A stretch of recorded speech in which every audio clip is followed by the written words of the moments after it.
There's no question, Betty, that Jamie Dimon does not escape the Carl Levin report unscathed.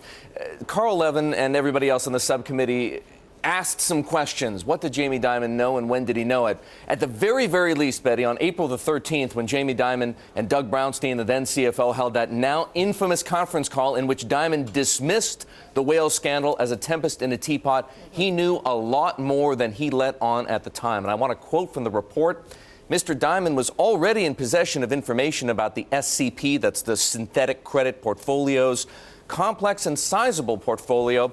It sustained losses for 3 straight months, the exponential increase in those losses during March, and the difficulty of exiting the SCP's positions. Betty, Jamie Dimon already knew that the trade had lost $1 billion in the first 3 months of the year. And as this explains, and as the evidence in the report shows, he knew that getting out of the trade was exceedingly difficult and would cost the bank much, much more. So to dismiss it on the one hand as a tempest in a teapot, and not to disagree with his CFO Doug Brownstein, who characterized it as a hedge. And I should add, the report powerfully dismisses the notion that this was in any way a hedge.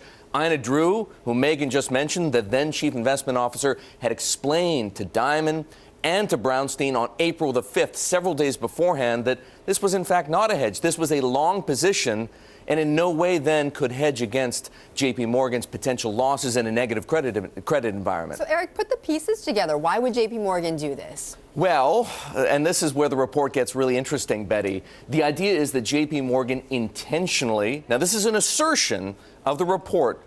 This is not something that you can necessarily corroborate with fact because causation to a degree is missing. But the report asserts that JPMorgan intentionally misled and withheld information from regulators, from shareholders, and from the general public to protect itself, to protect its trades, to protect them from losing more money. And that's where it gets interesting because you could make the argument that that ultimately was in shareholders' best interests. But what would shareholders have done at the time? Had they known more, would they have sold the stock and prevented themselves from losing more money? Because we know that subsequent to April the 13th, when this was fully disclosed for the first time, the stock cratered.